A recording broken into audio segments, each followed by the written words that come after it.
Hi hello ನಮಸ್ಕಾರ ಸ್ನೇಹಿತರೆ, ರನ್ನ ಟಿವಿಗೆ ನಿಮ್ಮೆಲ್ಲರಿಗೆ ಸ್ವಾಗತ. ಜಿ ವಾಹಿನಿಯ ಜನಪ್ರಿಯ ಧಾರಾವಾಹಿಯಾಗಿದ್ದ ಮತ್ತು ಟಾಪ್ ರೇಟೆಡ್ ಧಾರಾವಾಹಿಯಾಗಿದ್ದ ಶ್ರೀರಸ್ತು ಶುಭಮಸ್ತು ಧಾರಾವಾಹಿಯು ತನ್ನ ಕತೆಗೆ ವಿದಾಯವನ್ನ ಹೇಳಿದೆ. ನೀವು ಸಹಿತ ಈ ಧಾರಾವಾಹಿನ ಇಷ್ಟಪಡುವುದಾದರೆ ಈ ವಿಡಿಯೋಗೆ ತಪ್ಪದೆ ಒಂದು ಲೈಕ್ ಮಾಡಿ. ಕನ್ನಡದ ನಟಿ ಆಗಿರುವಂತಹ ಸುಧಾ ರಾಣಿ ಅವರು ಪ್ರಮುಖ ಪಾತ್ರವನ್ನು ನಿರ್ವಹಿಸಿಕೊಂಡು ಹೋಗುತ್ತಿದ್ದ ಶ್ರೀರಸ್ತು ಶುಭಮಸ್ತು ಧಾರಾವಾಹಿಯು 2022 ಅಕ್ಟೋಬರ್ 31ರಿಂದ ಆರಂಭಗೊಂಡಿತ್ತು.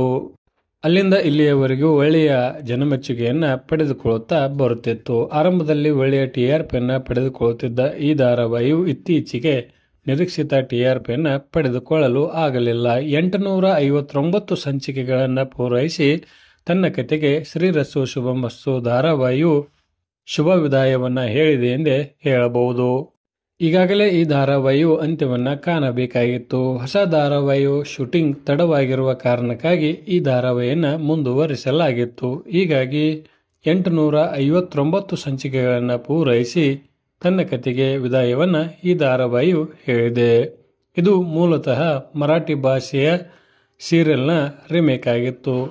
ಕೊನೆಯದಾಗಿ ಈ ಧಾರಾವಾಹಿಯ ಬಗ್ಗೆ ನಿಮ್ಮ ಅನಿಸಿಕೆ ಮತ್ತು ಅಭಿಪ್ರಾಯವನ್ನು ತಪ್ಪದೆ ಕಮೆಂಟ್ ಬಾಕ್ಸಲ್ಲಿ ತಿಳಿಸಿ. ಧನ್ಯವಾದಗಳು. ನಮಸ್ಕಾರ.